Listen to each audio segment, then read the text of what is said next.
masuk sampai ujung satunya produk keluar, apa saja yang dilalui. Nanti di sini kita masuk ke nomor 2, yang dimana adanya reaksi kimia. Tempatnya ada di reaktor. Nah, tidak semua pabrik kimia tidak semua pabrik punya reaktor kimia. Walaupun sebagian besar, hampir seluruh pabrik punya reaktor kimia, tapi ada yang tidak punya. Nanti kita ambil contoh nanti di pabrik LNG. Pabrik LNG itu tidak punya reaktor. Tapi dia itu ada beberapa reaksi, tapi bukan di reaktor. Nanti kalau kita ambil lagi contohnya, mungkin nanti untuk pabrik, ketika nanti teman-teman belajar petrokimia, nanti ada yang praktisi yang menjelaskan tentang HDPE dan LLDPE nanti. Dan nanti saya juga menjelaskan tentang PTA. Di situ ada reaktor kimia. Reaktornya besar. Nah, kemudian di sini ada nomor 3 adalah tentang pemisahan. Proses pemisahan ini adalah suatu yang sangat sering ditemui di pabrik. Metode pemisahannya macam-macam, ada distilasi, ekstraksi, filtrasi, segala macam. Nanti kita lihat. Nah, bahan kimia ini teman-teman mesti memahaminya karena memahami bahan kimia itu penting untuk memahami mau memilih material apa untuk vessel atau pipanya. Itu akan sangat penting. Nanti juga akan penting untuk memahami bagaimana untuk mendesain sisi keamanan dari penanganan bahan kimia ini. Untuk kemudian selanjutnya adalah kita perlu memahami tentang rekayasa proses. Rekayasa proses ini terkait nanti pemodelan, simulasi, dan analisis proses. Ini suatu kemampuan yang sangat penting untuk dimiliki oleh orang-orang yang nanti kerja di pabrik maupun di engineering company. Kerja di pabrik itu dalam artian sebagai proses engineer ya. Nah, bagaimana dia memahami pemodelan, simulasi, dan analisa proses. Oke.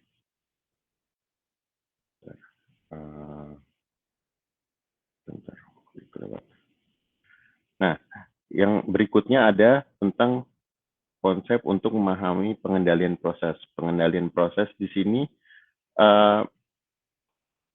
adalah tentang kontrol, otomatisasi. Nah, mungkin teman-teman ada pelajaran tentang pengendalian proses ya, bagaimana menghitung fungsi Laplace di situ. Oh ya, maaf saya belum tanya. Ini teman-teman semua di semester berapa ya ini sekarang ini? Rata-rata. Di semester Semester 6 ya. Semester 6 berarti harusnya sudah ini ya, sudah mulai ngambil pengendalian proses ya. Nah, sudah, Pak. ya. Nah, di situ kan belajar tentang fungsi Laplace. Sesuatu yang ya nanti sebetulnya itu diperlukan untuk kontrol proses. Di Indonesia, kebanyakan engineer yang mengerjakan pengendalian proses itu dari, kalau bukan teknik elektro, dari teknik fisika. Itu kebanyakan yang mengerjakan. Tapi kalau di luar negeri, nanti teman-teman akan menemukan kebanyakan teknik kimia yang mengerjakan pengendalian proses. Jadi yang bekerja sebagai proses control engineer atau sebagai automation engineer, itu kebanyakan teknik kimia di luar negeri. Tapi di Indonesia agak unik.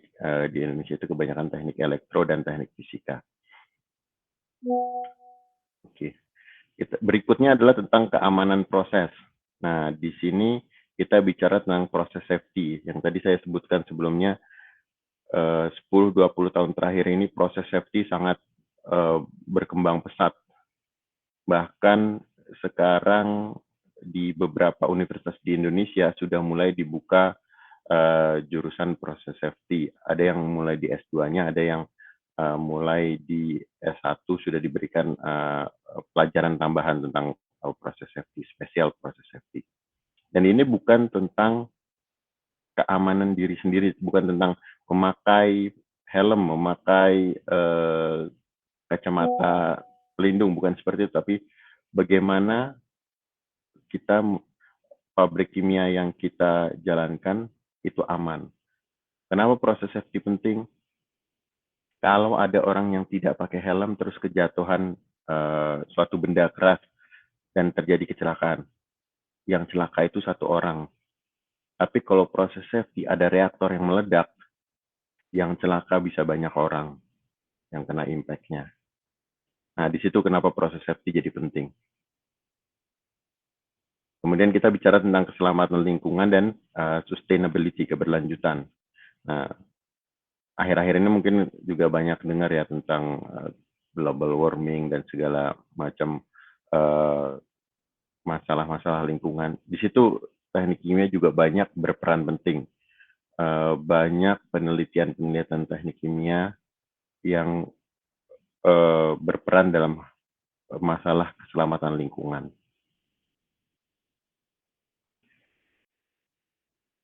Kemudian untuk di industri kimia, kita mulai masuk ke manajemen.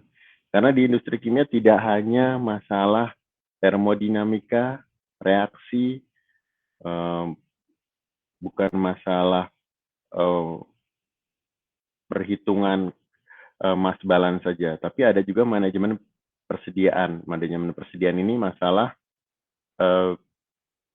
bagaimana kita melihat bahan baku, persediaan bahan baku, persediaan produk, dan itu penting karena sebetulnya ini simple. Kalau kita melihatnya simple sekali, ini hanya secara matematika ini adalah mass balance saja. Bagaimana yang raw material kita proses menjadi produk. Tapi kapan raw material itu kita harus masukkan? Karena di beberapa pabrik raw materialnya harus didatangkan dari luar negeri misalnya. Nah, itu kita harus perhitungkan kalau dengan waktu yang ada, waktu perjalanan dari luar negeri berapa lama, persediaan harus cukup. Kalau terlalu banyak, kalau kita menimbun persediaan terlalu banyak, berarti itu ada uang yang mati di situ. Uang mati maksudnya secara bisnis itu tidak bagus karena harusnya uang karena persediaan itu yang baik adalah yang sedikit kalau secara bisnis. Tapi itu juga ada resiko kalau persediaannya sedikit. Bagaimana kalau ada sesuatu hal terjadi nanti pabriknya tidak punya bahan baku. Nah, di sini yang perlu kita pahami. Nah, sekarang data analisis. Data analisis ini 2-3 tahun terakhir sangat jadi sorotan. Banyak data analisis yang bergerak di bidang ekonomi. Tapi jangan lupa, di pabrik itu kalau nanti teman-teman sudah masuk pabrik akan tersedia ribuan atau bahkan jutaan data. Data itu akan sangat banyak sekali. Pertanyaannya bahkan akan sangat kebingungan. Bisa jadi seseorang proses engineer itu kebingungan untuk mengambil data yang mana. Karena datanya akan sangat banyak sekali. Nah, kemampuan proses engineer untuk mengumpulkan dan menganalisa data ini sangat penting. Dan yang terakhir adalah menginterpretasikan, menerjemahkan data. Itu yang perlu suatu yang perlu dipahami oleh dari seorang yang ingin bekerja di industri kimia. Yang berikutnya adalah tentang aspek hukum. Nah, mungkin teman-teman agak bingung juga kenapa teknik kimia harus belajar hukum. Hukum di sini lebih banyak tentang masalah lingkungan, masalah safety, dan masalah peraturan ketenagakerjaan. Di sini yang lebih cenderung ke arah seperti itu, karena nanti kalau sudah mulai mendesain, kita mulai melihat berapa batasan limbah yang bisa kita keluarkan, bagaimana aturan-aturan lingkungan hidup supaya kita bisa terapkan di dalam desain pabrik. Seperti itu. Nah, terakhir adalah manajemen proyek.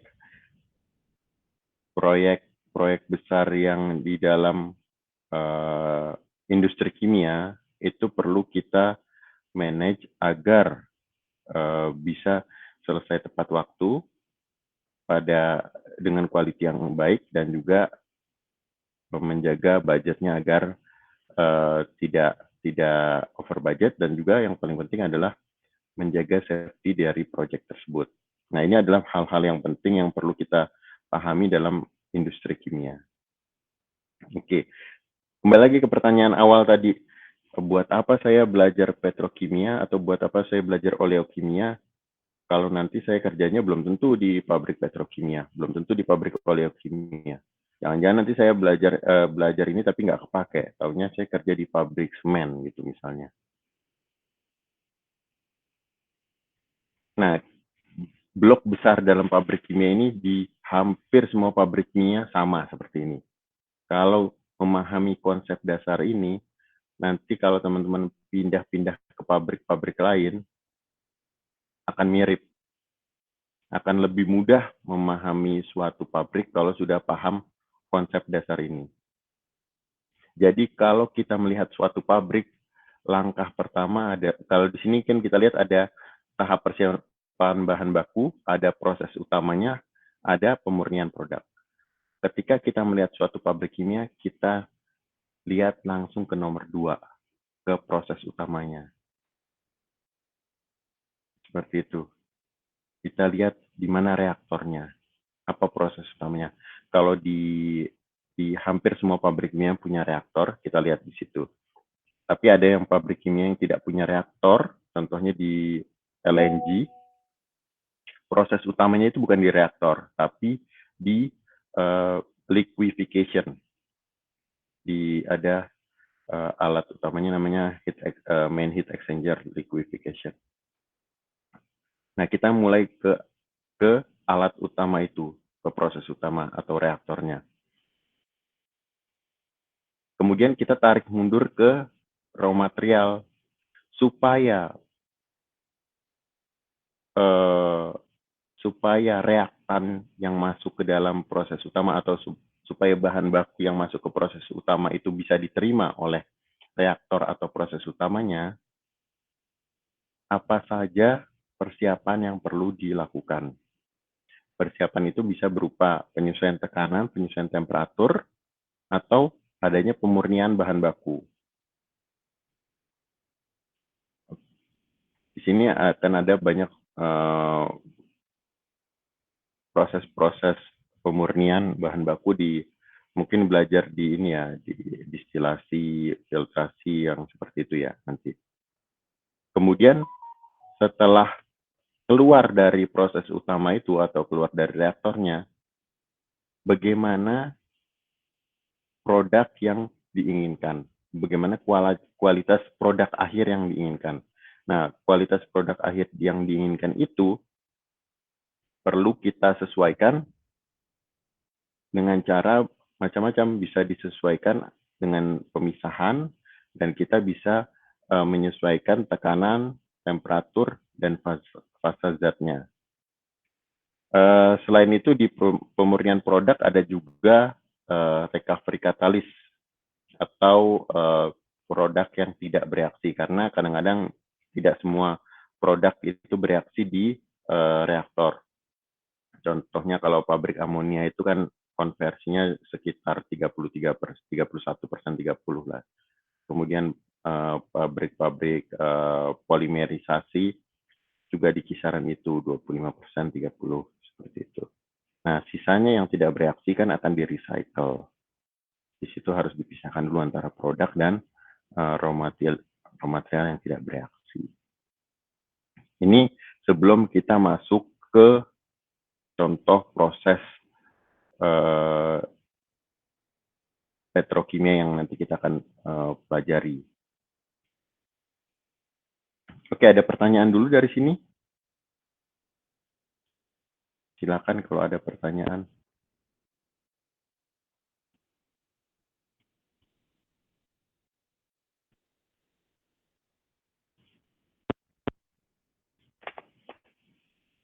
Kalau ada pertanyaan, silakan.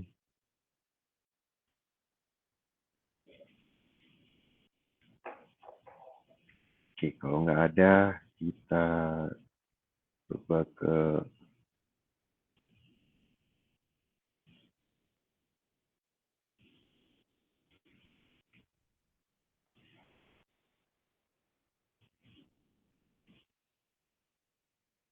ini untuk materi LNG nanti kita bahas di pertemuan hari ini dan nanti akan kita selesaikan di pertemuan hari tanggal 28. Tanggal 28 itu hari Ahad.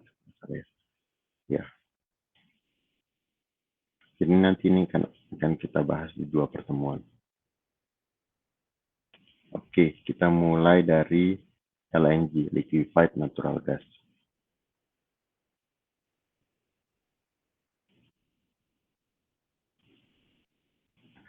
Dari jadi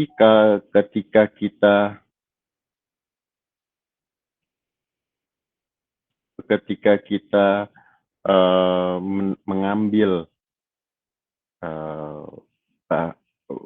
minyak bumi maupun gas bumi dari dalam perut bumi, itu ada beberapa zat yang akan terambil. Sebagian besar adalah hidrokarbon, karena itu yang akan kita inginkan. Walaupun ada yang keluarnya ternyata sebagian besar bukan hidrokarbon. Ada yang keluarnya sebagian besar air tercampur dengan hidrokarbon. Ada yang keluarnya sebagian besar gas CO2 tercampur dengan hidrokarbon. Ada yang seperti itu. Tapi tujuan utama adanya ekstraksi minyak bumi maupun ekstraksi gas bumi adalah untuk mengambil hidrokarbonnya.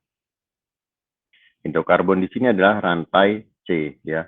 Kalau C1 itu kan CH4 ya.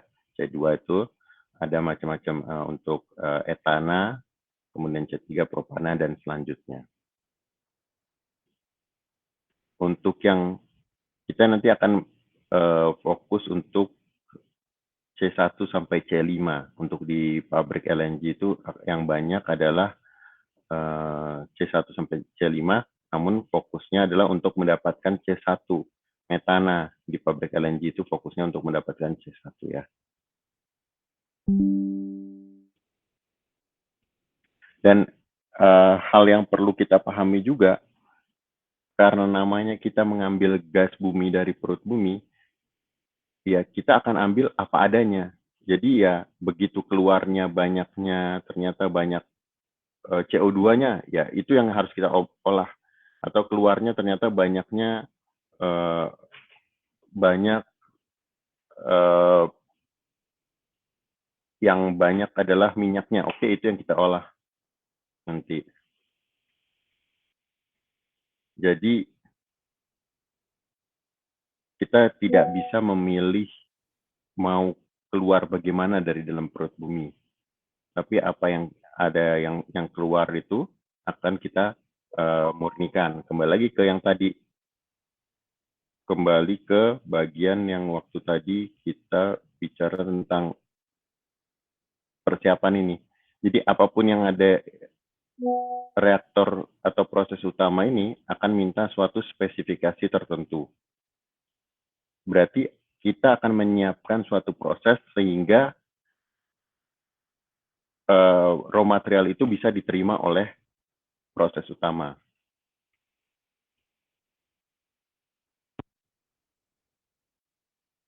Oke.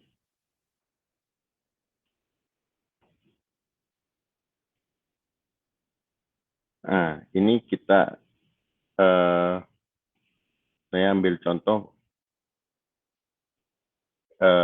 feed gas untuk feed gas di lapangan Badak LNG. Lapangan Badak itu di Bontang, untuk masuk feed gasnya ke LNG Badak, LNG di kota Bontang. Nah, kita di Indonesia itu kan ada berapa ya LNG, ada di Bontang, ada di Papua, itu ada di Tangguh, kemudian ada di Dongi, Senoro di Sulawesi. Dulu ada di Arun, tapi sekarang kan Arun udah ya tidak beroperasi sebagai pabrik LNG, tapi sebagai pabrik regasifikasi. Nah, untuk gas di Badak LNG itu CO2-nya 6%, nggak begitu banyak. Tapi kalau kita lihat di Natuna, CO2-nya itu 75%, sangat banyak sekali. Nah, itu yang harus kita olah, harus kita pikirkan bagaimana cara memisahkannya.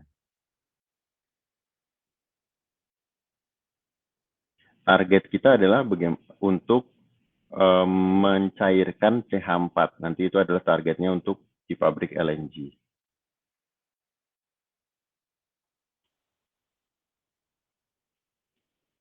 Oke.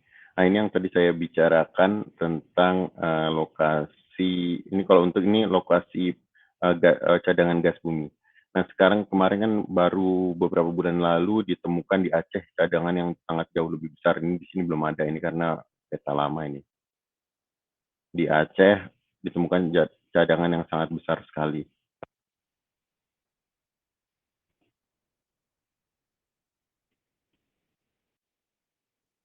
Oke, sekarang kita bicara kenapa perlu ada LNG. Sebelum kita ke proses LNG, kenapa perlu ada LNG? Nah, LNG sendiri itu kita bicarakan gas dari sumur, kemudian masuk ke produksi. Gas itu kalau sekarang penggunanya adalah bisa jadi gas itu CH4 digunakan di suatu pabrik kimia. Contohnya untuk produksi amonia. Amonia itu kan nanti ada syngasnya, hidrogennya didapat dari CH4, dari reaksi syngas antara air dengan CH4 untuk dihasilkan hidrogen. Nah, itu salah satu yang salah satu di mana pengguna natural gas. Kemudian natural gas juga bisa untuk dibakar sebagai bahan bakar. Itu untuk pembangkit listrik bisa, atau untuk yang paling simpel sekarang banyak gas masuk ke kota-kota sebagai gas untuk memasak. Jadi dialirkan langsung melalui pipa dan bukan pakai tabung. Nah, itu natural gas. Sekarang di beberapa kota di Indonesia sudah mulai masuk. Tuh, contohnya kemarin saya di Cilegon itu sudah ada. Saya kurang tahu kalau di Lampung itu sudah ada atau belum. Mungkin sudah ada kali ya, karena kan dilewati jalur pipa dari Sumatera Selatan ke Jawa itu. Kalau di Cilegon sudah ada untuk memasak menggunakan pipa gas. Nah, lokasi kita ambil contoh aja kalau dari Sumatera Selatan, pengguna gas banyak ada di Jawa. Sumber gas, contohnya yang besar yang dekat Jawa adalah Sumatera Selatan. Di Lampung itu juga ada regasifikasi LNG kan, di dekat penyeberangan ke Jawa itu ada kapal regasifikasi LNG di mana dia bisa terima LNG kemudian digaskan kembali. LNG itu kan tadi bentuknya liquefied natural gas kemudian digaskan kembali. Nah, dari pemakai-pemakai itu ada yang pemakai lokasinya dekat, ada pemakai yang lokasinya jauh sekali. Pertanyaannya, kalau sekarang yang pemakai natural gasnya itu lokasinya ada ribuan kilometer. Contohnya banyak, kita di sini sumber natural gasnya ada di Indonesia, pemakai natural gasnya ada di Jepang. Itu kan jauh sekali. Atau yang di dalam negeri aja, sumber natural gasnya ada di Papua, tapi yang pakai natural gas banyak ada di Jawa atau Sumatera. Itu bagaimana nanti membawa gas yang volumenya besar dibawa ribuan kilometer. Kalau untuk jarak yang dekat 1000 kilometer ke bawah itu bisa pakai pipa. Tapi kalau sudah lebih jauh dari itu akan sulit sekali. Nah, sehingga muncullah industri LNG, di mana gas itu dicairkan dulu, kemudian dibawa pakai kapal. Nah, kenapa gas itu dicairkan? Karena konsepnya itu adalah penyusutan volume. Ketika gas berubah menjadi cair, maka volumenya menyusut untuk semua gas. Semua gas ketika berubah menjadi cairan, maka volumenya menyusut. Untuk LNG sendiri natural gas itu ketika berubah dari gas ke fase cair, itu volumenya menyusut 600 kali. Jadi bisa dibayangkan kan, awalnya ada 600 meter kubik, sekarang tinggal 1 meter kubik.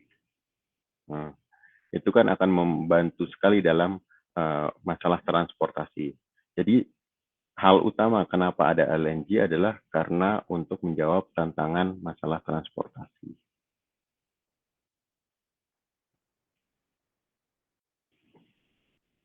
Oke. Sampai di sini ada pertanyaan dulu? Mungkin.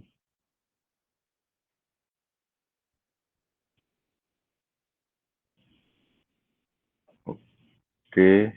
Kalau tidak ada, kita lanjutin ya. Nah,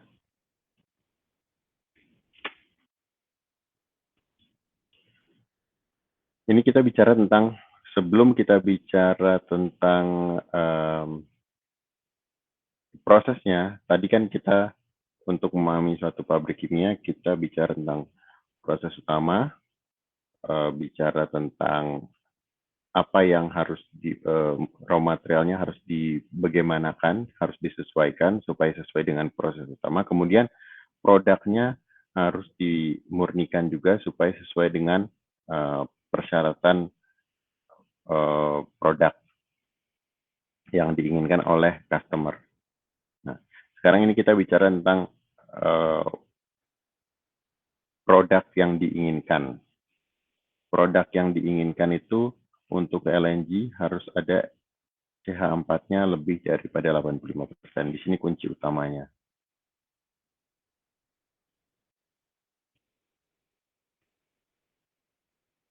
Oke.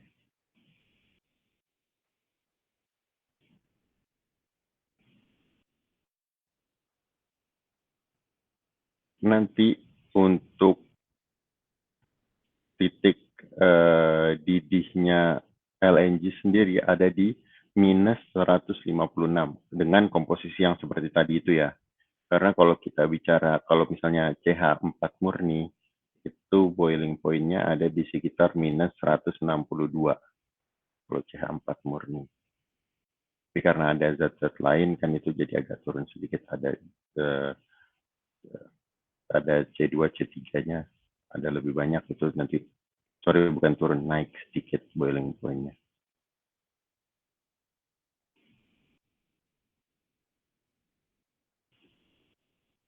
Oke, kita mulai dari LNG proses ya.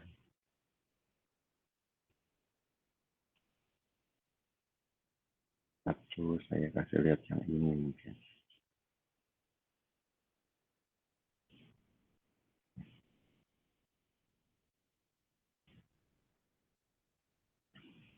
Nah,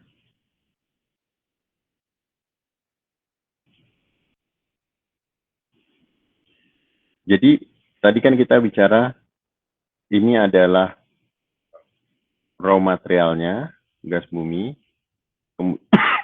Kemudian ini adalah produk akhir yang diinginkan, LNG. Nah, di LNG itu sendiri akan ada beberapa proses di mana liquefaction adalah proses paling utama yang ada di pabrik LNG. Jadi di sini proses sebelum liquefaction adalah proses bagaimana menyesuaikan bahan baku agar bisa dicairkan.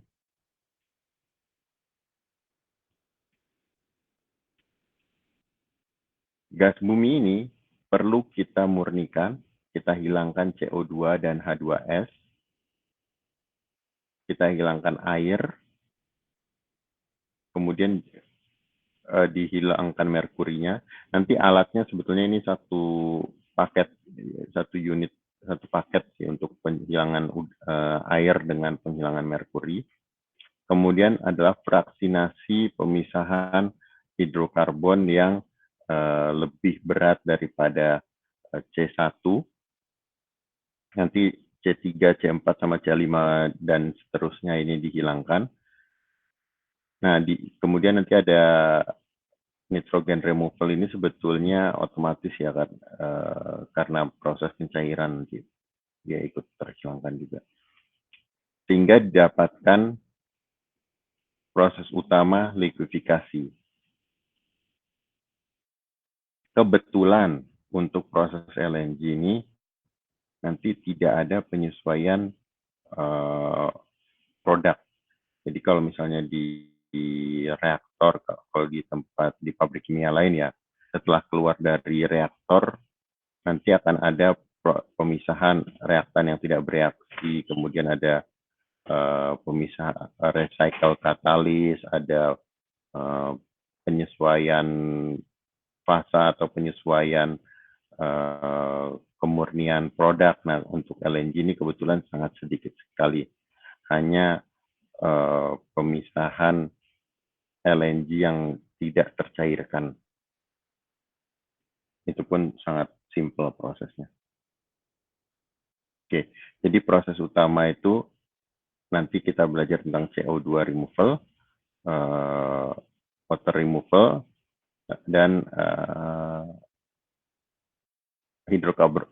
fraksinasi hidrokarbon. Kemudian masuk ke liquefaction.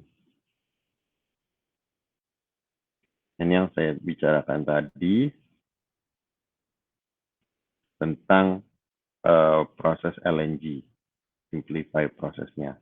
Nah, yang kita lihat di sebelah kanan adalah gambar main heat exchanger-nya, heat exchanger utama dari LNG. Nah, ini bisa dilihat alatnya besar sekali. Untuk memindahkannya aja perlu kendaraan ini pakai SPMT, memindahkannya kendaraan yang sangat besar. Ini tingginya kalau nanti posisinya bukan tidur seperti ini posisinya karena sedang ditransport ya.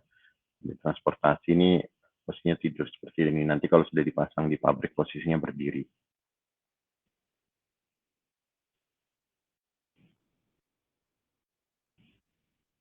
Tingginya bisa sampai 50 meter.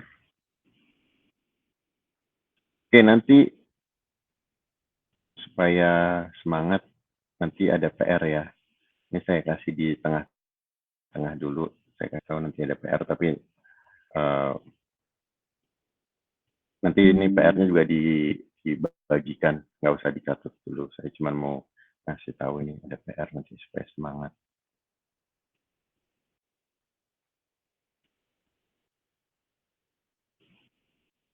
Oke, kita mulai ya. Tadi kan kita bicara untuk memahami suatu proses kimia, kita mulai dari proses utamanya dulu. Proses utama di pabrik LNG itu adalah liquefaction, proses refrigerasi. Ya. Oke. Jadi gini ya. Refrigerasi itu banyak ditemukan di dekat dengan kita. Refrigerasi itu ada di kulkas, ada di AC, ya. Jadi bukan suatu proses yang hanya ada di pabrik. Refrigerasi itu banyak kita temukan di kehidupan sehari-hari kita. Pasti dekat teman-teman pasti sudah pernah pakai AC, sudah pernah pakai kulkas. Nah, jadi kita nanti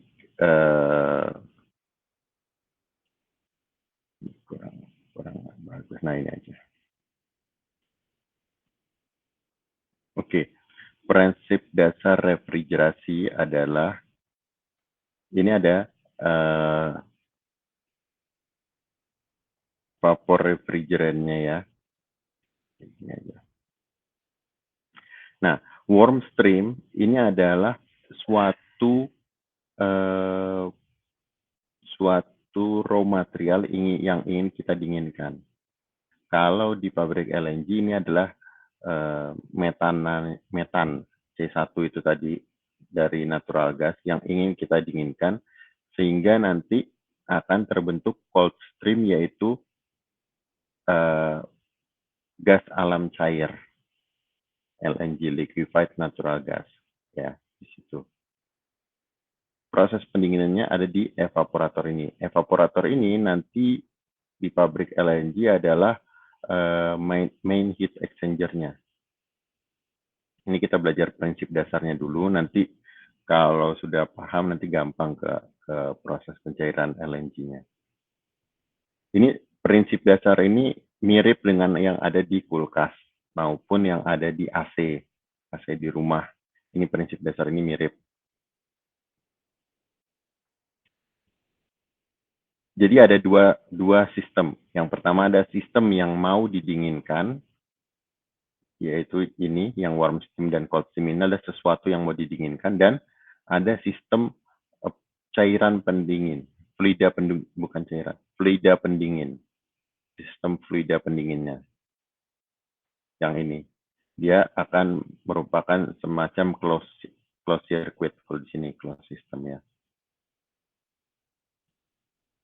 Nah, kita lihat di sini fluida pendinginnya ini refrigeration-nya dalam bentuk paper di sini karena ada heat transfer dari jadi yang tadinya panas didinginkan dengan fluida pendingin ini sehingga akan keluar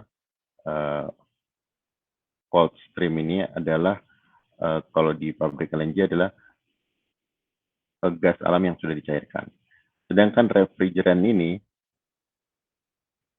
yang berupa uap karena sudah mendapat panas daripada natural gas, jadi refrigerannya berubah jadi uap, itu akan dikompres, masuk ke dalam kompresor, dikompres. Kemudian yang uap ini superheated vapor ini masuk ke dalam heat exchanger. Nah, ini prinsip dasarnya kita bisa anggap dua heat exchanger ini supaya gampang. Kita anggap satu heat exchanger aja dulu. Jadi ada suatu pendinginan. Jadi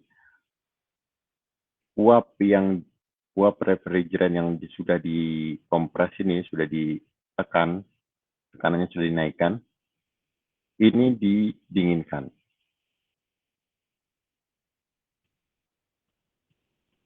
Setelah dingin, refrigeran itu diekspansi. Ini dengan menggunakan Joule-Thomson valve. Nah, coba nanti juga cari apa itu Joule-Thomson effect. Nanti saya juga akan menjelaskan sedikit tentang Joule-Thomson effect. Apa itu Joule-Thomson effect? Ini penting sekali di pabrik LNG. Nah, ini nanti dia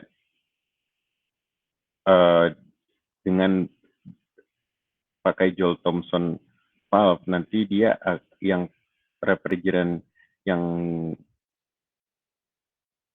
yang sudah didinginkan ini akan dilakukan ekspansi sehingga temperaturnya bisa turun. Dengan temperatur turun ini masuk ke dalam evaporator dan dia bisa mendinginkan warm stream ini. natural gas yang masih cair, masih gas, sehingga dia bisa jadi liquid. Nah, ini prinsip dasar proses liquefaction. Ada pertanyaan dulu di sini, soalnya nanti ini adalah prinsip utama yang ada di pabrik LNG.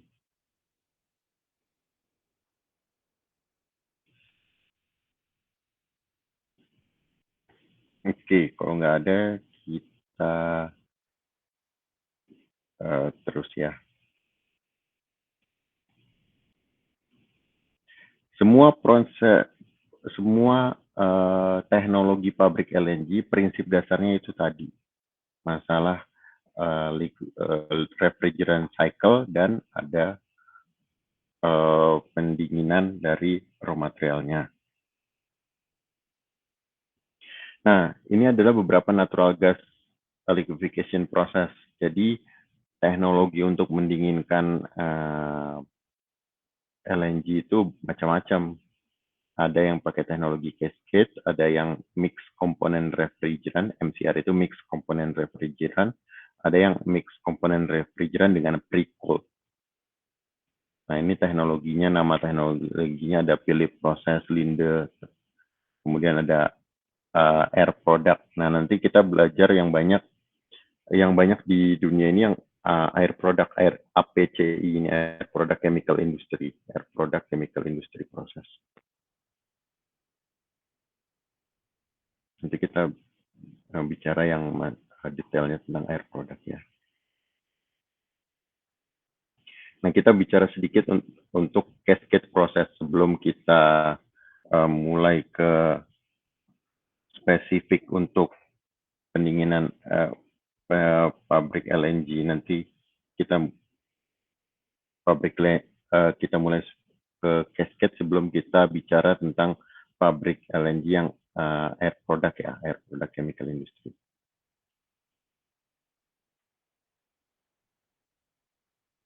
Karena prinsipnya sebetulnya yang air product itu juga mirip dengan cascade, tapi dia ada pre-cooled mix komponen refrigerantnya. Tadi kita udah bicara tentang satu siklus refrigeran ya. Ada di sini ada natural gas atau suatu fluida yang ingin didinginkan, fluida panasnya ya, fluida yang masih panas, di sini sisi natural gasnya. Nanti ujung ke sini adalah keluar sisi LNG-nya. Oke. Tapi dia didinginkan secara bertahap. Di sini ada refrigeran refrigerannya bermacam-macam. Ada yang menggunakan refrigerannya pertama pakai propan refrigeran, kemudian nanti dia pakai mix komponen refrigeran. Nah, di sini kita lihat terlalu banyak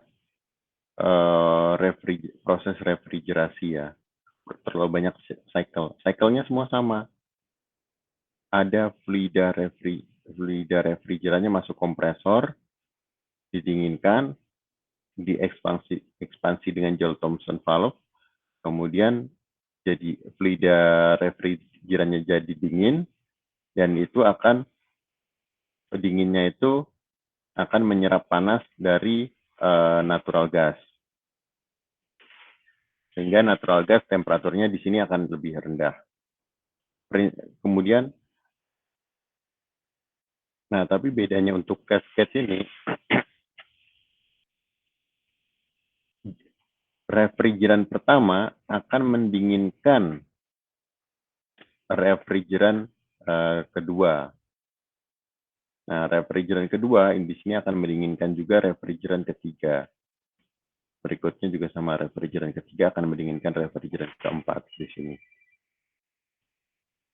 Nah, ini yang agak sedikit unik di cascade proses ya.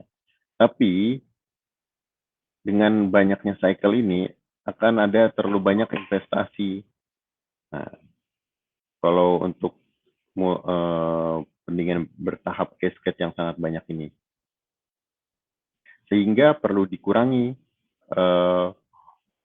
peralatannya. Nah, di sini kan kita bicara tentang manajemen proyek ya, karena terlalu banyak peralatan, investasi besar, proyek pabrik kimia ini akan tidak ekonomis.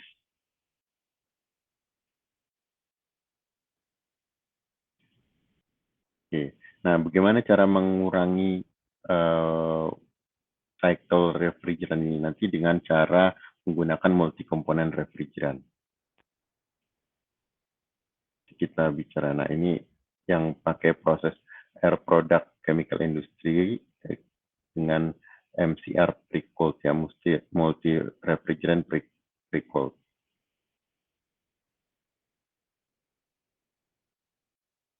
Natural gas nanti masuk ke sisi kondensernya, kemudian nah nanti ini ada namanya propan cycle. Propan cycle itu adalah refrigeran yang menggunakan fluida refrigerannya adalah propana. Propan cycle ya. Kemudian di sini ada satu cycle kedua. Nah, jadi kita bisa lihat untuk prosesnya air product ini hanya ada 2 cycle. Sebelumnya kan kalau ada cascade itu prosesnya ada 4 cycle refrigeran. Mix komponen refrigeran ini, multi komponen refrigeran ini apa aja isinya? Ada nitrogen dan nitrogen, ada C1 ini ada metan sendiri, kemudian ada C2 etana dan propana. Dicampur untuk mendapatkan sebagai refrigeran. Prinsipnya masih sama, ada kompresi, ada pendinginan, ada ekspansi adiabatik menggunakan Joule-Thomson valve. Di sini juga sama yang siklus ini. Kompresi, pendinginan, ekspansi adiabatik. Natural gasnya di sini temperaturnya masih tinggi, kemudian didinginkan dan masuk ke cycle berikutnya. Nah, di sini tetap sama, ada untuk propan akan mendinginkan multi komponen refrigeran juga.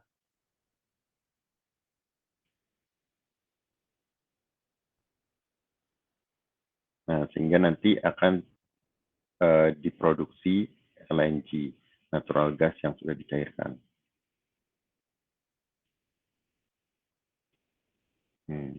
Oke. Ini adalah pH diagram. Di sini sebetulnya yang mau ditunjukkan adalah bahwa kita itu bisa mencairkan suatu gas dengan beberapa cara ya.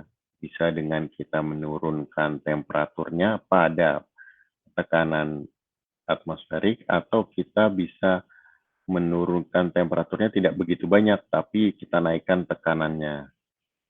Nah, di pH diagram ini kita bisa lihat ini pH diagram untuk metan. Tapi saya yakin udah belajar ya, belajar termodinamika, udah belajar pH diagram ya waktu itu, mungkin sudah paham juga.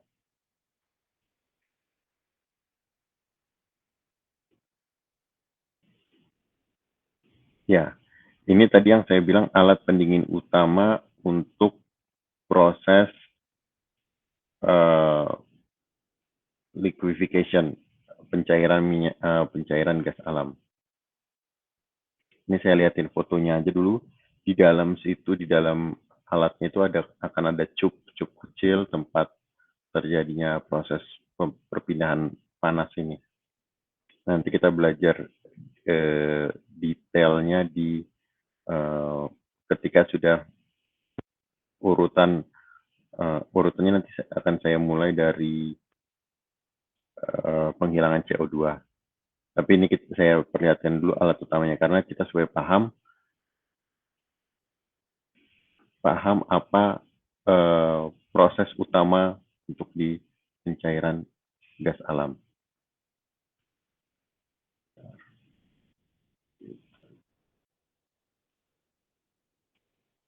Ada pertanyaan dulu sampai di sini? Apakah ada yang tidak paham atau mau ditanyakan, ada yang mau diklarifikasi, silakan.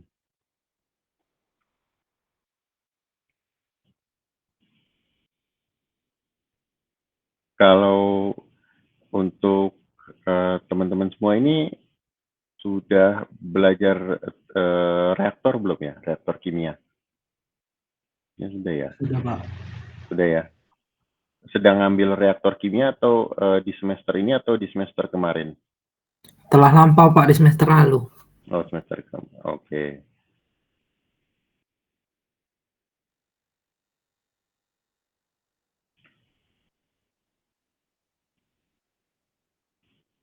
Nah, kita bicara sekarang gimana ya? Nah, kita akan bicara tentang urutan prosesnya ya.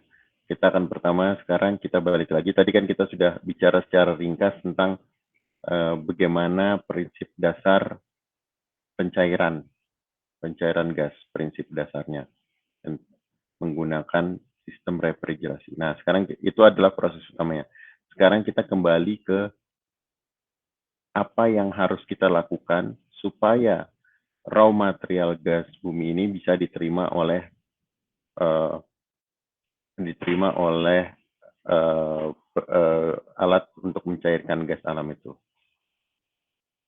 Nah, nanti sekarang saya tanya dulu, ada teman-teman yang kenapa kita perlu mencairkan, kenapa kita perlu menghilangkan CO2? Ada yang bisa jawab nggak? Kenapa kita perlu menghilangkan CO2 di proses pencairan LNG? Di sini kita mau hilangkan dulu CO2-nya. Mungkin salah satu ada yang bisa bantu.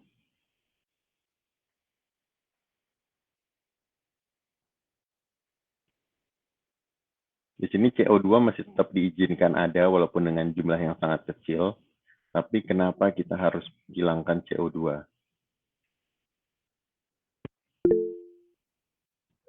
Ya, silakan. Silakan. Siapa ini? Bagas Wahyu Pradana. Oke, sebelumnya mohon maaf Pak kalau misalkan off cam ya Pak ya, karena sedang tidak memadai kameranya, nggak bisa hidup Pak. Ya, Jadi nggak masalah. seperti yang udah pernah diajarin ya Pak dari dosen-dosen juga terkait untuk pemurnian gas alam, kenapa CO2 perlu dihilangkan dari LNG itu karena sifatnya yang asam Pak. Jadi kalau bisa gasnya itu sudah hilang, dan juga CO2 juga ini dapat mengurangi nilai kalornya Pak. Jadi kalau bisa emang harus di removal dari LNG Pak. Terima kasih Pak. Iya. Oke.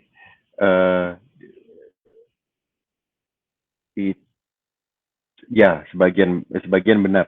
Itu adalah jawaban kenapa kita harus menghilangkan CO2 di natural gas, bukan kenapa kita harus menghilangkan CO2 pada liquefied natural gas. Jadi itu jawabannya sudah betul untuk kenapa kita harus menghilangkan CO2 pada gas alam. Tapi sekarang adalah kenapa kita harus menghilangkan CO2 pada gas alam cair.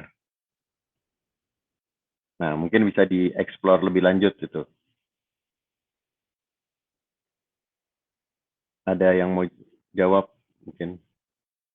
Sudah 50% sudah benar itu. Ada sedikit lagi, ada satu hal lagi karena di sini adalah kita bicara tentang pencairan gas alam. Maaf Pak, izin menjawab. Ya. Untuk CO2 itu kenapa di removal? Karena ketika pencairan LNG itu kan kita pakai suhu rendah ya Pak ya. Nah, ketika bisa sampai minus 160 Pak ya. Nah, CO2 itu ketika didinginkan sampai di suhu minus 78, dia itu sudah kayak berubah fasa gitu Pak.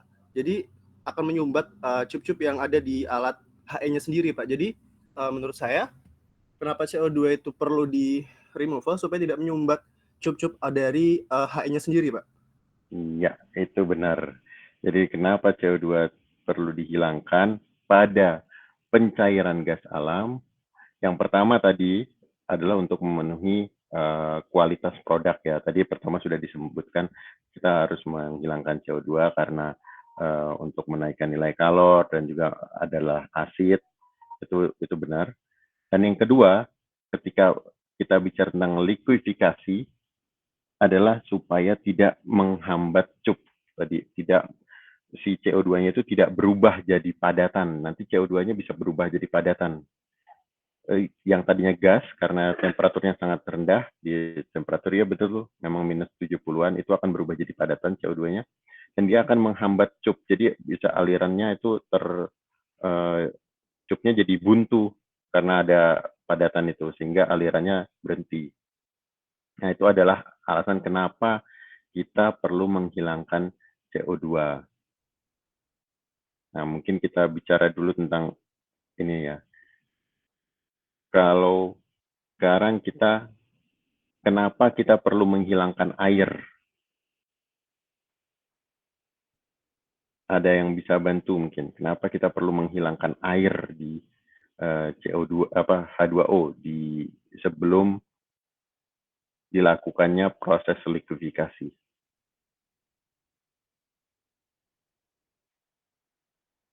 Mungkin ada yang mau bantu menjelaskan? Siapa? Saya lihat ada Berliana Putri mungkin.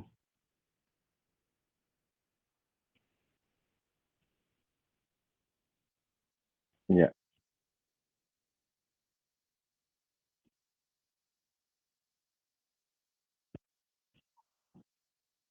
ya,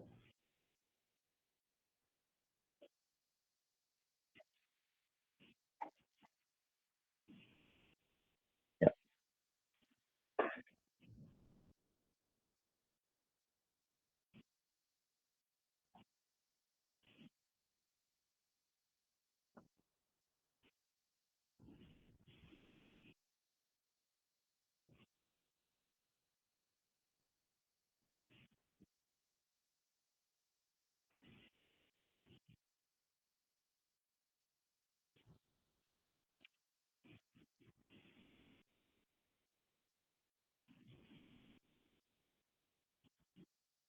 Iya. Jadi prinsip dasarnya sama seperti CO2 adalah karena titik bekunya air. Kalau air itu jadi es itu berapa? 0 derajat Celcius kan? Nah, sama di pressure atmosferik ya, 0 derajat Celcius. Nah, prinsip dasarnya sama kayak CO2 ya. Nanti kalau dia begitu didinginkan minus 160 atau minus 150 kan, ya nanti dia akan membeku, membuat buntu cupnya itu tadi, menghambat aliran. Nah, prinsip dasarnya itu sama. Jadi tadi ya konsepnya benar tadi ya, tadi Mbak Berliana Putri tadi ya. Nah, kemudian berikutnya, kenapa kita perlu mencairkan perlu menghilangkan merkuri? Nah, ini yang agak unik nanti. Coba ada yang bisa bantu nggak? Kenapa kita perlu menghilangkan merkuri?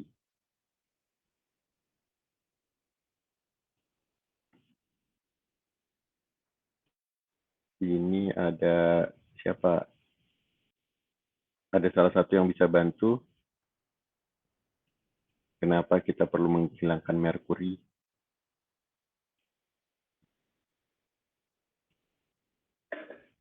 Tapi ini bukan karena bukan karena titik didih ini jawabannya.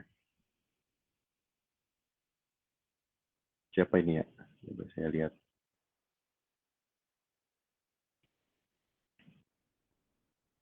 Oke, siapa mungkin Nilam Junita bisa bantu? Kenapa perlu menghilangkan merkuri?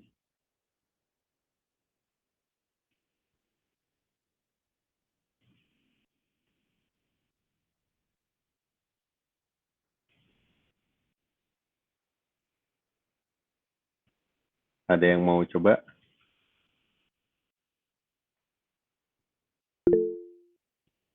Ya, silakan. Raimundus. Mungkin izin beropini ya Pak. Kalau menurut saya Ya, sendiri kan silakan. kita tahu kalau Hg atau merkuri itu kan logam berbahaya itu Pak. Nah jadi Oke. sebisa mungkin kita mengurangi itu dan juga untuk keperalatannya juga itu kemungkinan dapat menyebabkan kerusakan atau korosi gitu Pak. Iya, hampir benar ya. Jadi memang betul. Tapi untuk lebih spesifik, memang betul akan terjadi korosi. Jadi kenapa kita harus menghilangkan Hg atau merkuri? Karena gini, jadi betul itu akan merusak peralatan. Alasannya itu,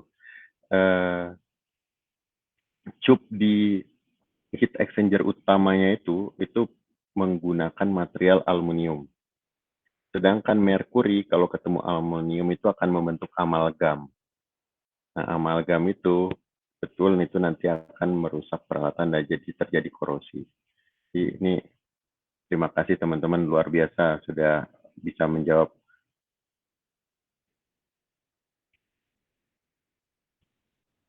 Oke, kita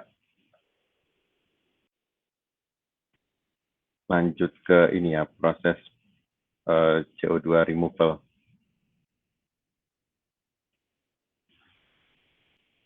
Tadi kita harus menghilangkan CO2 ya.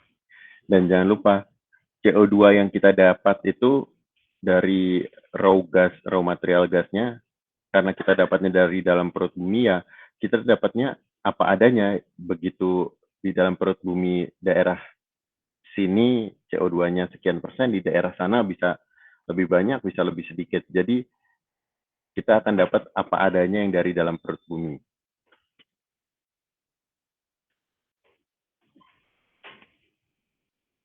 Nah, jadi ini adalah beberapa teknologi penghilangan CO2. Ada yang CO2-nya sangat banyak sekali, contohnya di Indonesia itu adalah gas untuk Natuna ya. Kalau di sebagian besar pabrik LNG itu adanya sebetulnya di kisaran 15% ke bawah untuk CO2-nya, sehingga bisa pakai proses absorpsi. Bisa pakai proses absorpsi di situ. Ini banyak digunakan tidak hanya di pabrik LNG. Gas liquid absorpsi ini banyak digunakan, contohnya di pabrik amonia juga pakai ini. Kemudian di banyak pabrik pakai proses gas liquid absorption. Walaupun ini yang diabsorpsi mungkin bukan gas metana atau natural gas ya, tapi prinsip dasar absorpsi itu digunakan di berbagai macam pabrik.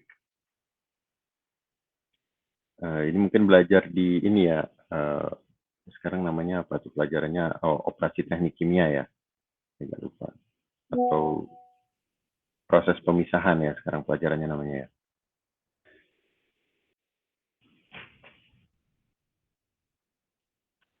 Oke, ini prinsip dasar dari absorpsi adalah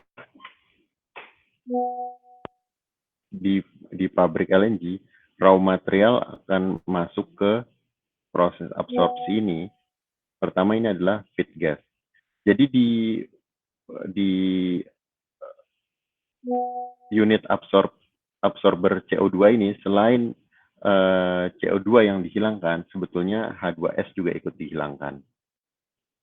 Tapi biasanya kalau H2S itu sudah banyak dihilangkan di proses pengolahan awal di dekat sumur gas.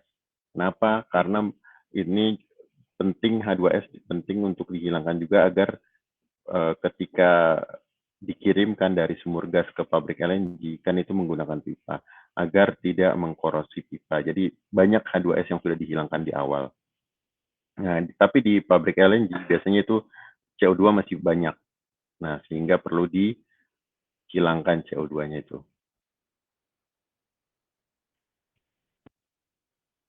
CO2 dihilangkannya adalah dengan prinsip CO2 itu diambil oleh suatu solvent.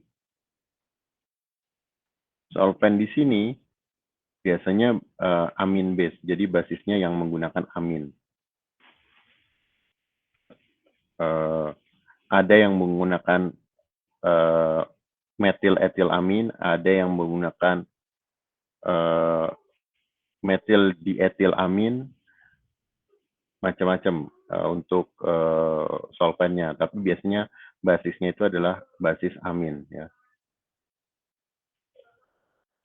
Nah, sekarang untuk solvennya sendiri akan dimasukkan ke atas absorber. Kemudian gasnya masuk dari bawah. Nah, di sini absorbernya biasanya banyak yang menggunakan absorber yang pakai tray. Nanti CO2-nya ditangkap oleh absorber ini, ditangkap oleh solvent ini. Nah, nanti akan, sedangkan gas yang bersih, gas yang sudah CO2-nya sudah sedikit akan keluar dari atasnya absorber. Kemudian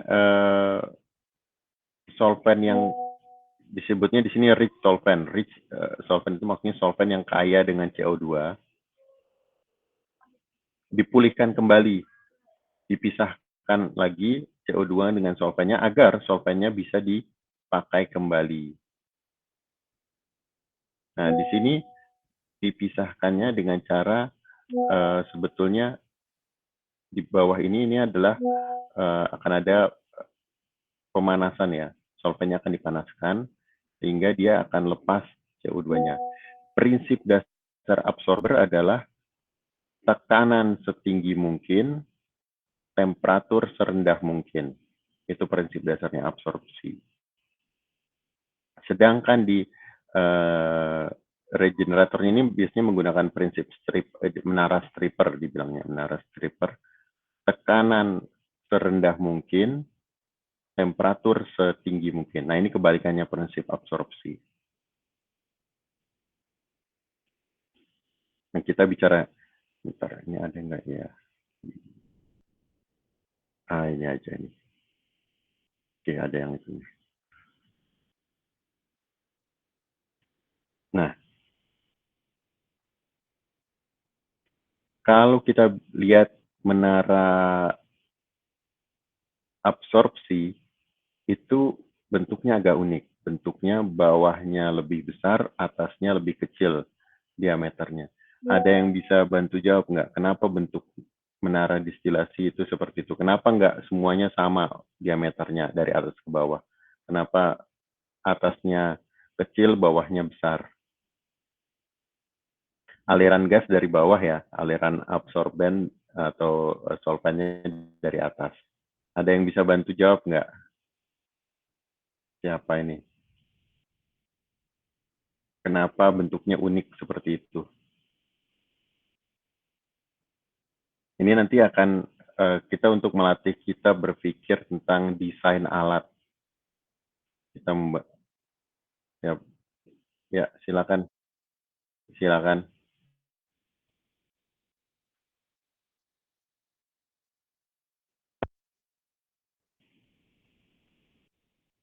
Ada sedikit, jadi belum tepat. Ada yang lain? Sudah hampir tapi oke, belum. Ada yang lain? Siapa?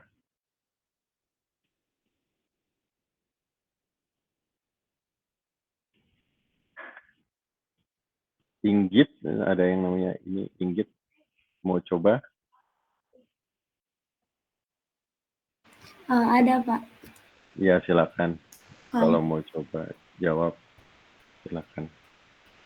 Kalau menurut, kalau saya masih setuju antar kotak kontak sama Berli tadi, Pak.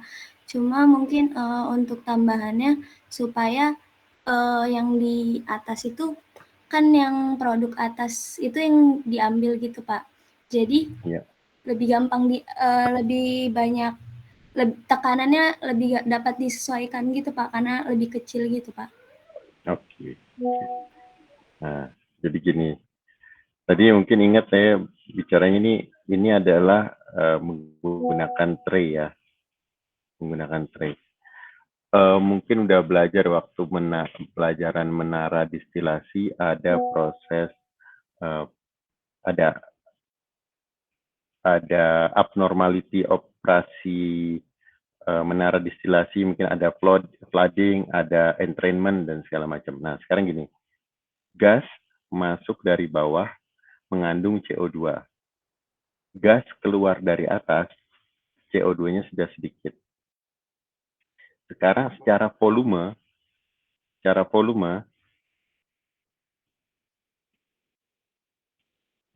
kan berkurang karena volume CO2-nya sudah diambil. Oke. Bawah ada gas dengan CO2, di atas gas tidak ada CO2. Kita anggap tidak ada dulu ya, walaupun ada sedikit lah. Tidak ada CO2. Volumenya sudah hilang. Kalau kita bicara tentang aliran dalam vessel ini, berarti kecepatan volumetriknya atau volumetric flow rate-nya akan turun karena volumenya berkurang kan. Volume dari gas itu sekarang jadi kecil. Volume gas jadi kecil karena sudah diambil CO2-nya. Kalau volumenya kecil, berarti kecepatannya menurun. Kecepatan volumetriknya. Ketika kecepatan volumetrik menurun, maka kemampuan dia untuk menembus tray udah kebayangan kalau saya bicara tray itu kan yang seperti ini nih.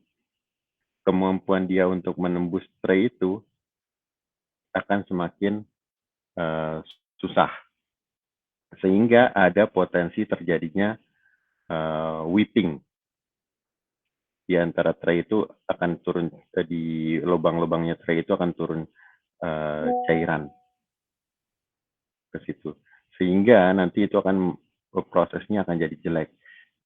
Nah, itulah kenapa diameternya dari vessel yang dibikin kecil. Kalau diameternya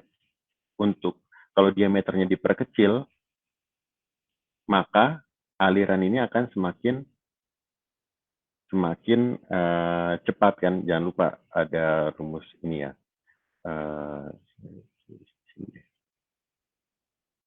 Masih ingat nggak ini? Debit itu volumetrik itu sama dengan luas permukaan penampang dikali velocity, ya kan? Nah,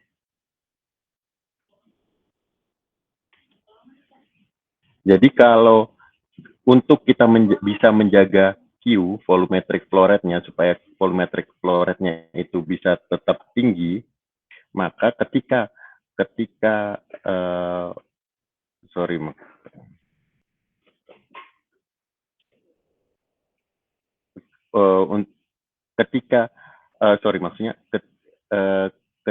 volumetric flow rate-nya ini rendah karena CO2-nya itu diambil, maka velocity-nya itu kan agar velocity-nya kita bisa tetap sama, maka kita perlu menurunkan penampang dari alat ini kita kecilkan. Nah, itulah kenapa bagian atasnya itu kecil, sedangkan bagian bawahnya itu besar. Karena di sini volumenya masih besar, kecepatannya masih kita bisa dapatkan kecepatan yang seragam dengan kita menurunkan penampang dari si alat itu. Nah, itu sebetulnya alasan kenapa alat absorber itu bentuknya agak unik. Jadi bagian bawahnya besar, bagian atasnya kecil. Nah.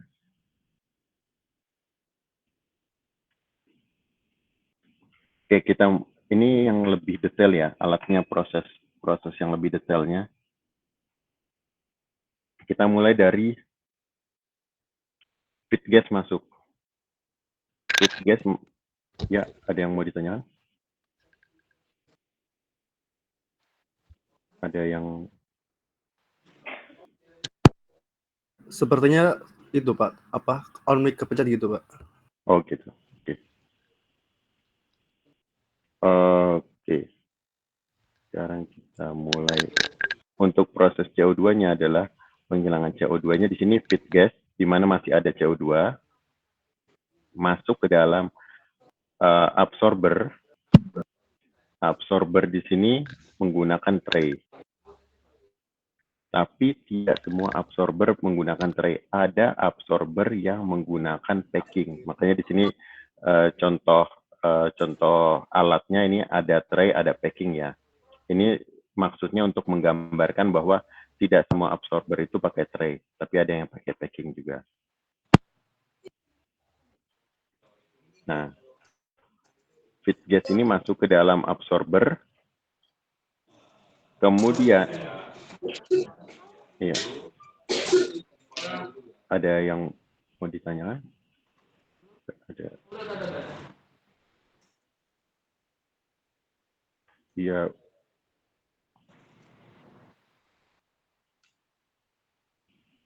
Ada yang, sorry. Nah, barangnya sudah masuk. Barangnya mana tadi? Halo?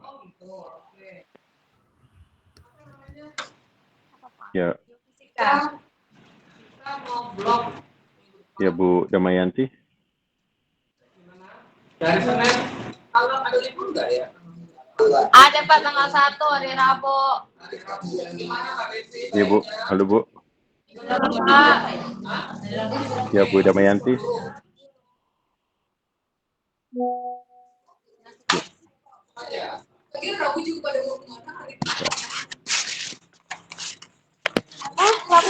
Rabu libur sih. Iya. Halo, Bu Damayanti. Halo. Ini, sorry.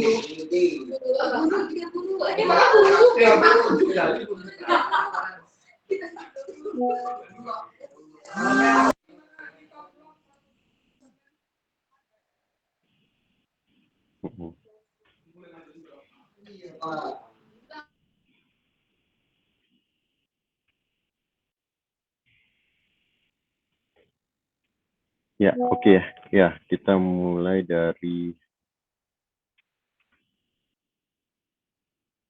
Oke, ini feed gasnya ada, CO2-nya masih ada di sini, kemudian masuk ke dalam absorber. Nah, di sini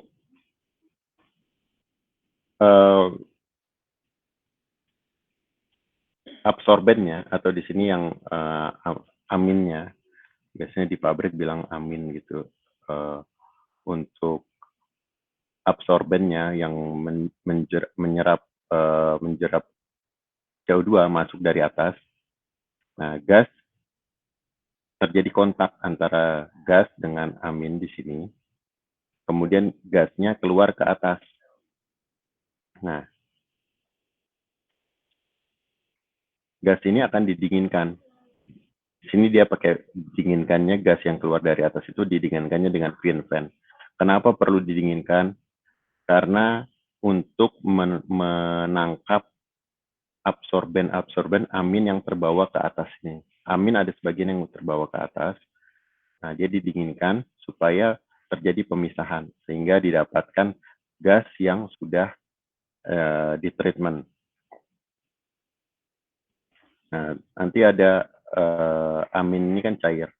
Nanti ada cairan yang ditangkap di sini. Nah, kemudian amin yang sudah menangkap CO2 di sini, dia masuk ke dalam menara stripper. Tapi jangan lupa, di sini tekanannya harus diturunkan dulu. Jadi kalau kita di sini soalnya saya enggak. Nah, ini sebetulnya ada valve ya untuk menurunkan tekanan dari aminnya yang keluar dari menara absorber menuju regenerator atau strippernya. Di situ tekanan diturunkan sehingga dia bisa terjadi pelepasan CO2. CO2 yang tadi sudah ditangkap dilepas lagi. Nah, di sini juga sama. Cairan itu dimasukkan di atas, kemudian di sini nanti cairan itu akan turun. Di bawah ada reboiler. Nah, cairan itu dipanaskan. Cairan dipanaskan agar dia bisa melepaskan CO2. Nah, di sini terjadi pemulihan pemulihan absorben. Absorbennya dipulihkan sehingga nanti bisa dipakai lagi, masuk lagi ke dalam absorber untuk dipakai. Seperti itu prinsip dasarnya dari penghilangan CO2 dengan proses absorpsi. Karena ada proses lain ya, kalau kayak yang di Natuna yang sudah sampai 70% itu dia banyak pakai macam-macam, ada yang pakai membran, ada pakai refrigerasi CO2. Prosesnya lebih complicated. Nah,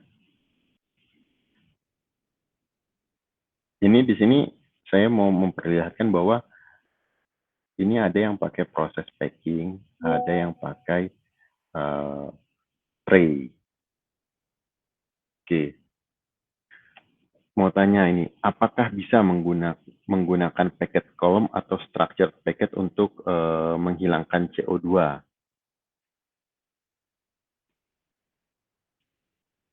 Ada yang bisa bantu jawab ini, apakah bisa kita menggunakan pack column untuk menghilangkan CO2? Enggak, jadi maksudnya ini tidak menggunakan tray. Dulu kalau untuk pelajaran absorpsi ada di semester 4 ya, kalau nggak salah ya? Iya Pak, semester 4. Ya, ya. Kan sudah belajar absorpsi. Nah, sekarang pertanyaan saya, apakah bisa untuk menggunakan penghilangan CO2 ini menggunakan pack column? Ada yang bisa bantu jawab?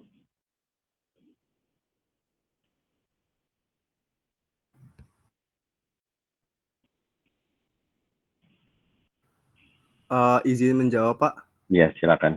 Untuk ini penghilangan absorpsi Pak ya dari Iya, CO2. untuk menghilangkan CO2 ya.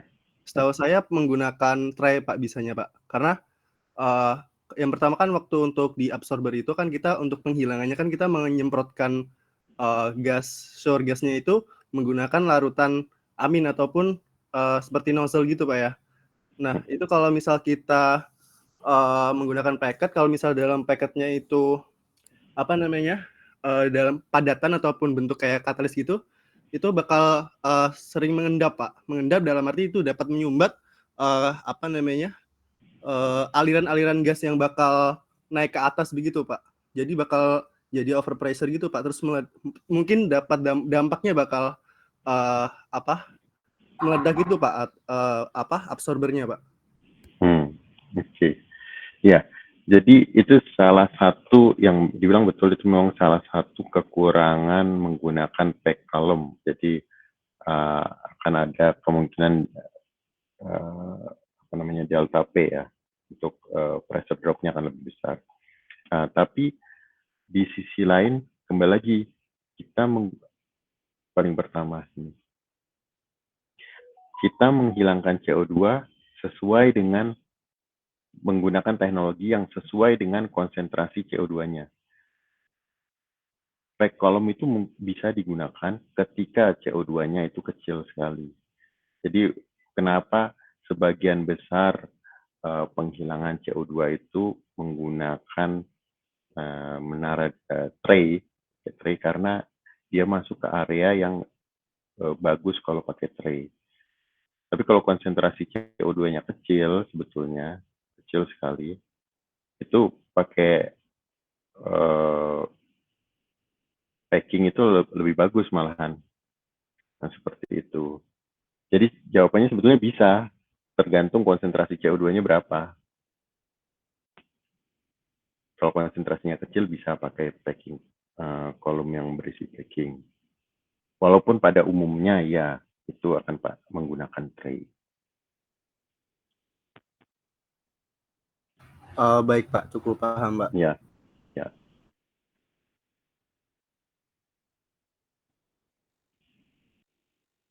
Nah, ini adalah contoh-contoh. Nah, saya di sini bahas tray dulu karena nanti kita di penghilangan untuk fraksinasi untuk pemisahan C1, C2, C3-nya fraksinasi hidrokarbonnya nanti juga pakai menara distilasi. Jadi saya sekali bahas untuk yang masalah bukan pakai menara distilasi, maaf, pakai tray distillation tower, tapi ada juga pakai tray. Dan di sini saya bahas dulu tentang kolom tray. Jadi mungkin udah ada yang pernah tahu juga bahwa untuk tray itu kita punya bermacam-macam tipe ya. Ada yang paling umum, paling sering ditemukan ini adalah shift tray. Ini yang paling simple, shift tray. Kemudian ada yang sedikit lebih canggih dari shift tray adalah bubble cap tray. Kemudian yang sekarang banyak dipakai juga adalah valve tray. Valve tray ini dia bisa naik turun sendiri. Nah, kalau ini valve tray yang modelnya fix. Sedangkan valve tray ini dia bisa sedikit naik, sedikit turun, tapi ada penguncinya di sini. Ini ada beberapa jenis kolom tray ya. Nah, ini adalah random packing. Jadi ini isiannya packing di menara pemisahan yang menggunakan packing. Baik itu absorber maupun distilasi. Karena distilasi juga bisa pakai packing. Tapi agak unik sih kalau distilasi pakai packing, ada tapi ya. Nah, ini yang pakai structured packing.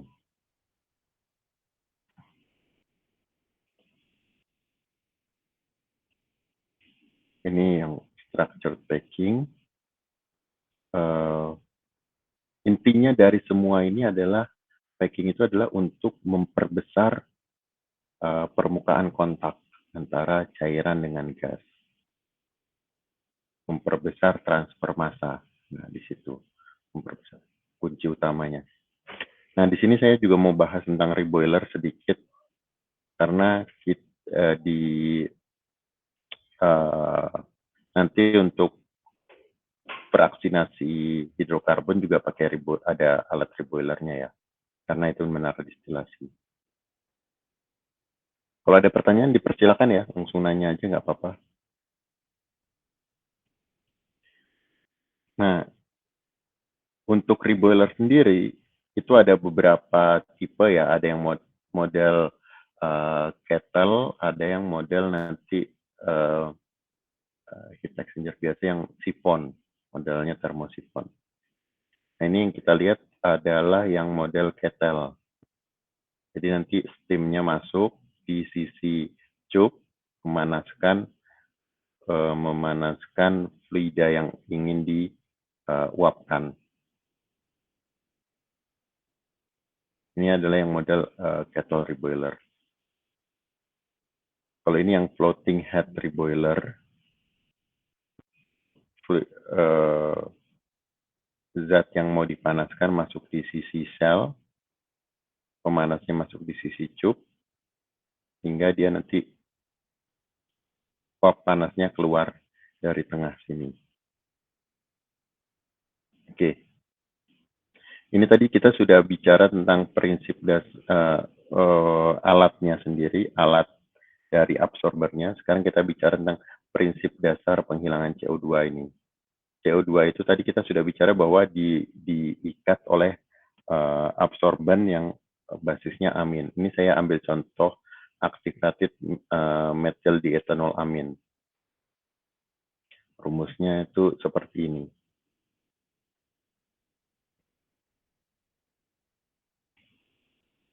Nah, ini yang tadi kita sudah bicara kenapa CO2 perlu dihilangkan supaya tidak mengganggu, supaya tidak membeku dan kemudian menghambat aliran.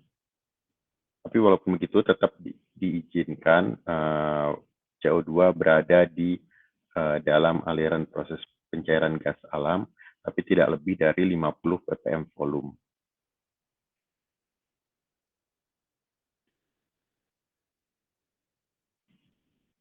tadi juga sudah diinformasikan ya bahwa selain menghilangkan CO2, proses absorbisi dengan amin itu menyerap H2S yang terdapat dalam feed gas. Nah, jadi CO2 itu awalnya dimulai dengan terbentuknya H2CO3 karena tadi di proses penyerapannya, kemudian bereaksi dengan AMDA ke metil dietanol amin ya. Ion H+-nya ini akan terikat dengan ion H+ dari H2CO2 ini akan diikat dengan MDA sehingga membentuk ion bikarbonat.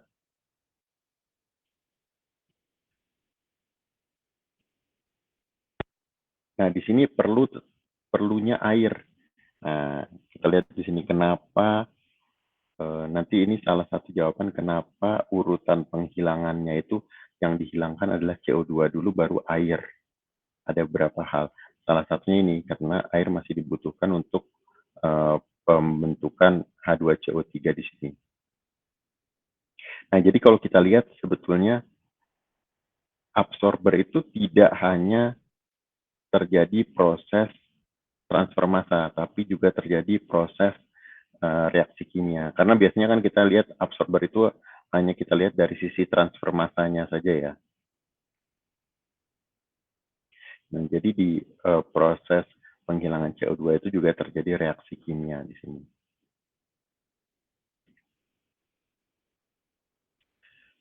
Sedangkan untuk proses regenerasi amin atau proses yang terjadi di stripper, di alat stripper, adalah kebalikan dari proses penyerapan CO2. Prinsip dasarnya yang tadi sudah disampaikan adalah temperatur tinggi, tekanan rendah di regenerasi. Sedangkan di absorber adalah kebalikannya, temperatur rendah, tekanan tinggi. Nah, oke. Tadi sudah dibicarakan prinsip dasar dari alat absorber. Ini saya berikan contoh asli dari purifikasi unit untuk penghilangan CO2 yang ada di pabrik. Alatnya seperti ini. Ini mungkin terlalu complicated, tapi yang saya mau bicarakan di sini adalah kalau kita paham satu prinsip, nanti kita bisa memahami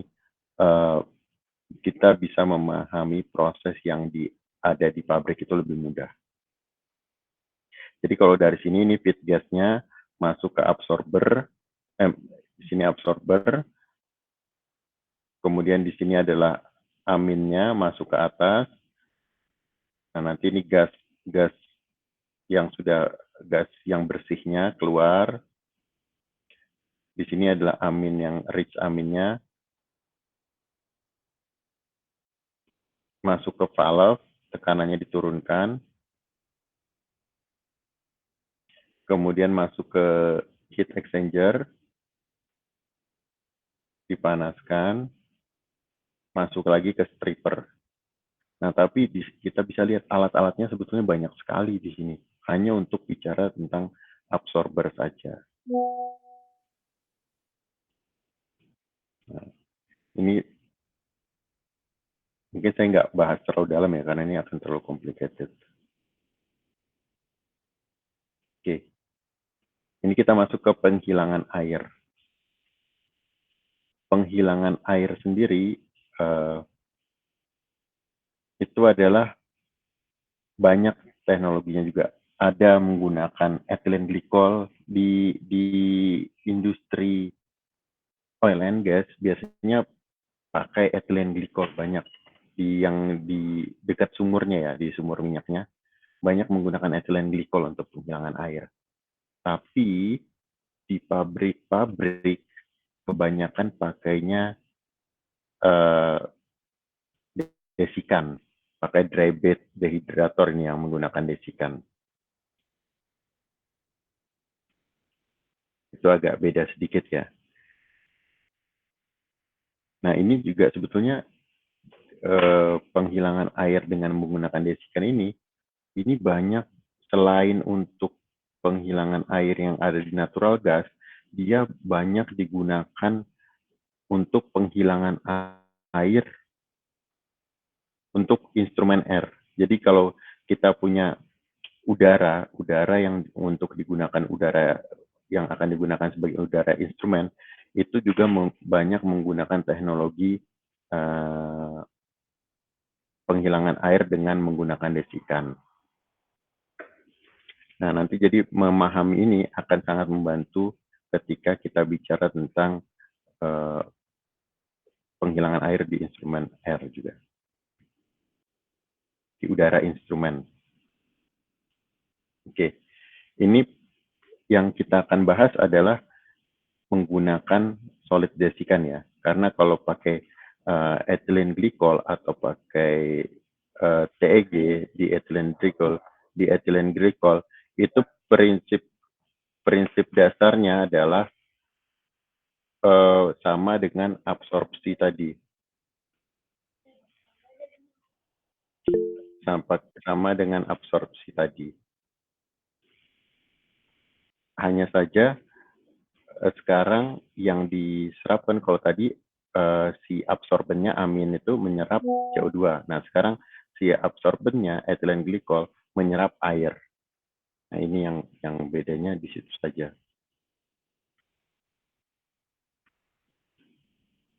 Oke, sekarang kita masuk ke proses untuk penghilangan air dengan pakai solid desikan ya. Jadi ini adalah tempat desikannya. Kalau desikan itu mesti dia minimal vesselnya ada 2. Tapi bisa ada yang punya 3, ada yang punya 4. Tapi minimal ada 2.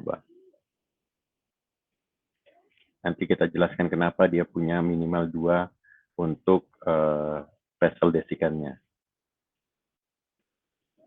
Oke, jadi ini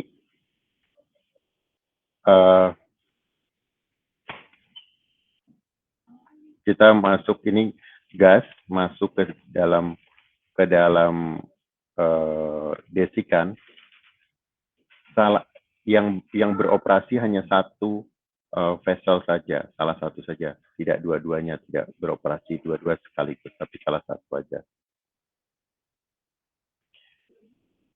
Ini pertama dia akan masuk dulu ke sini. Pertama dia masuk dulu ke sini gasnya, kemudian dia akan turun ke bawah. Ini di sini air itu akan diserap oleh molecular sieve atau desikan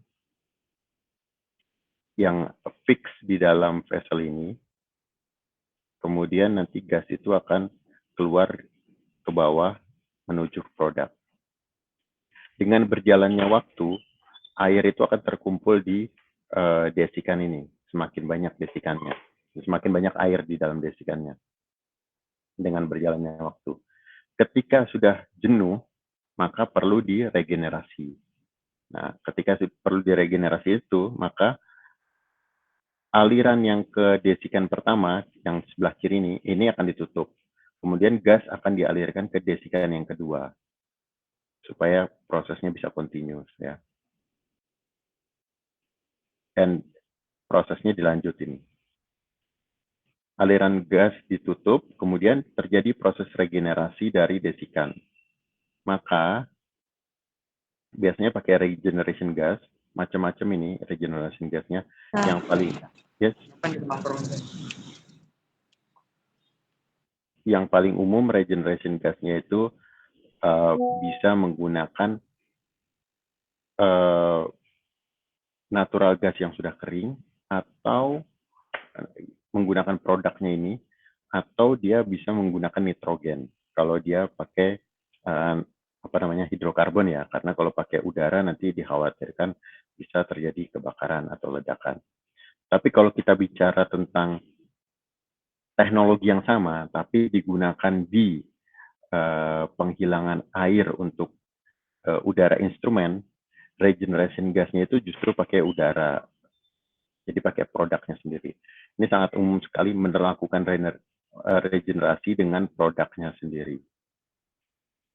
Karena produknya itu kan sudah kering tadi kan. Jadi ketika produknya diambil sedikit, jadi diambil sedikit untuk sebagai regeneration gas. Walaupun regeneration gas itu bisa juga tadi contohnya pakai nitrogen ya.